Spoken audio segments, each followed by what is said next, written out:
Hi, I'm Sarah Taylor. I'm an awakening trail guide and an intuitive energy healer. And today I'm going to be talking about the myths of spiritual awakening. Now, I can't get into all of them, and there are a ton of myths out there. So today I'm just going to talk about 3 myths of spiritual awakening. Myth number 1. Once you've had an authentic spiritual awakening, all your conditioning falls away and you never feel an uncomfortable emotion ever again. Nope, doesn't work like that. Sorry. After an authentic awakening, your conditioning is still running. Now, an enormous amount of conditioning can fall away after an awakening or awakenings. The biggest conditioning is that we're a separate being, right? That we believe that we're separate from each other, from life, source, God, universe, whatever you want to call it, reality. And so that's the biggest conditioning. And so as that conditioning starts to fall away or be seen through, great, it frees up a lot more in your system, a lot more space, and your conditioning will arise, but it's as if it's arising within a larger space. So I love Padmasambhava, also known as Guru Rinpoche's quote, which is, "My awareness is as vast as the sky, but my attention to karma is as fine as a grain of sand." And so what he's advising there is to really pay attention to your conditioning or your karma, ripened karma that comes up after an awakening. It gets so much easier to address conditioning and to notice our reactivity after an authentic awakening. So do not think that you've gone backwards if you feel a lot of big emotions or you're super reactive about something. I'll have clients or students who will have had like a huge awakening and then they're in the honeymoon phase for a while, right? Maybe there's a lot of bliss, there's a lot of expansion there, and that feeling of, I will never feel crappy again, right? Have you been there? And then something happens and conditioning arises, and maybe the aperture of consciousness starts to close down a little bit more if you're in an early stage awakening, and it can close right back down into separation. Or if it's a later stage awakening, the aperture of consciousness never closes back down into separation again. So there's still a lot of space as the conditioning arises, but conditioning's still there. So you haven't gone backwards if that's what's happening. You can also feel like a raw nerve after an awakening. And sometimes responses, reactivities, your conditioning will become louder or more evident after an awakening. And that really surprises people. But that's because probably some conditioning that had you being appropriate and proper and suppressing has fallen away. And now you're kind of unfiltered. So that can happen too.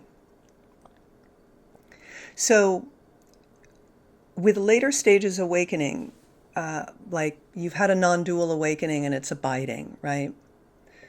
You've seen through the separate self and maybe even the unified self of self-realization, of unity consciousness, of non-dual consciousness.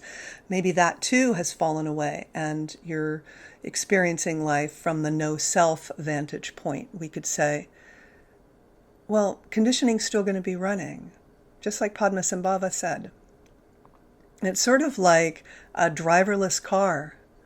It's still going. So pay attention to it and notice it. It's just softer. In later stage awakenings, sometimes people will be surprised when they see somebody that they know to be abidingly awake, feeling sadness or grief or having a flash of anger or something. And sometimes people will interpret that and go, oh, wow, that person must be really upset.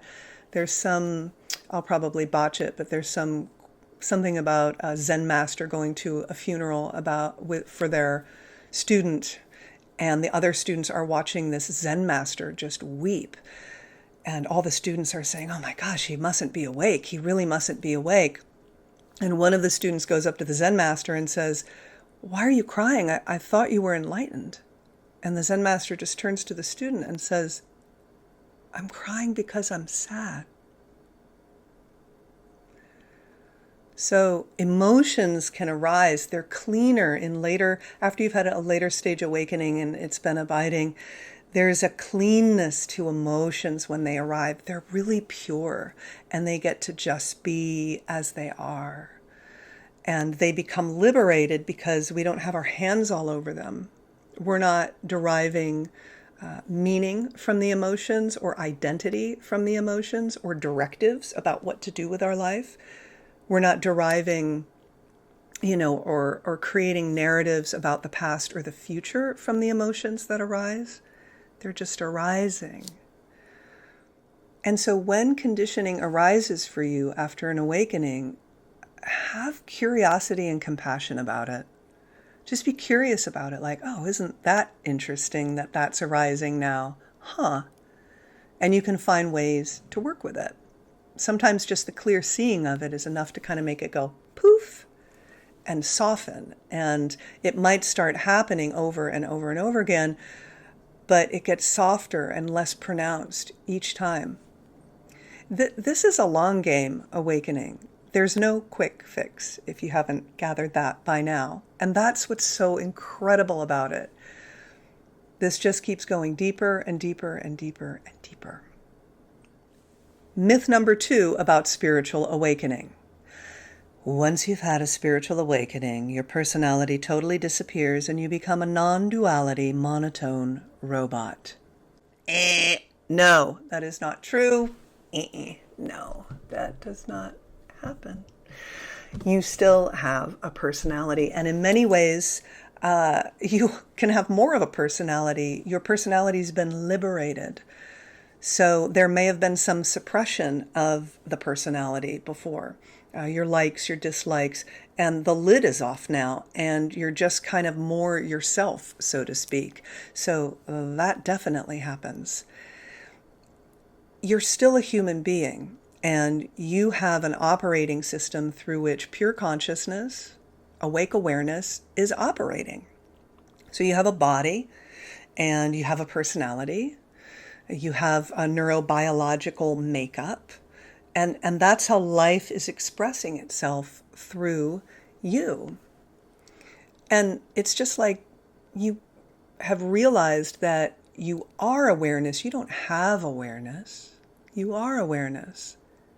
Well, you have a personality. You are not the personality, but you have a personality. So enjoy it. And, like I said, you're still a human being. There is an organism here. So, like, I'm ADHD. I have ADHD and autism. And I was diagnosed with ADHD when I was a kid, and then, forgot about it. And then years later remembered, oh, yeah, I guess I have an ADHD brain, which is like the most ADHD thing you can possibly do. And I found out after an awakening that I'm autistic. And I was like, that explains a lot. So my operating system is still my operating system. I'm just awake. Myth number 3 about spiritual awakening. Now that I've had a spiritual awakening, I'm going to quit seeing my therapist and quit all forms of healing modalities because there's nobody here to heal, so I'm good. I'm good. Nope. If you've watched this video up to this point, then you know that that's not the case. We've already talked about how conditioning doesn't fall away after an awakening. Well, neither will your trauma. Again, a lot of the initial trauma of feeling separate, that's going to heal. But the repercussions of it, the reverberations of that are going to be held in your body. Childhood trauma, experiences that you've gone through as a teen, as an adult, all of that will be lodged in your energy body and your physical body. But the good news is that you can work with it so much easier after an awakening. So yeah, you may want to quit seeing your therapist and find a different one. Maybe you find that you want to work with different healers with different modalities, I have to tell you that I did some of the deepest trauma healing work after an initial awakening, and I hadn't done any prior to that. And I did some really deep, like really resolution type of stuff after the abiding awakening into unity or non-duality. It was abiding by then. And I dove right in, and I was able to uproot a lot of chunky childhood trauma. So awakening doesn't equate healing.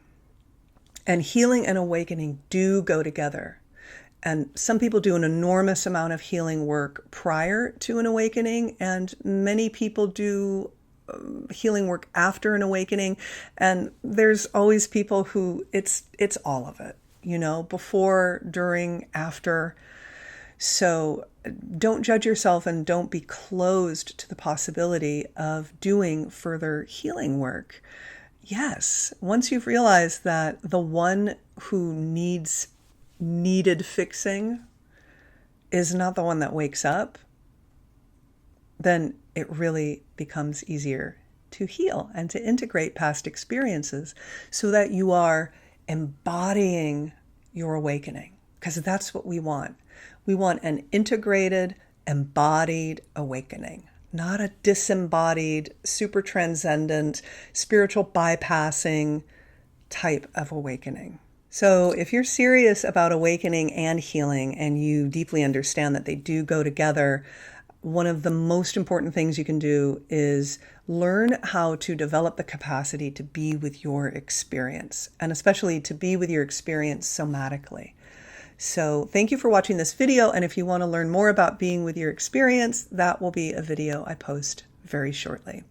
And please subscribe if you like what you watched and listened to. Hit the bell to be notified for future videos, and I'm glad you're here.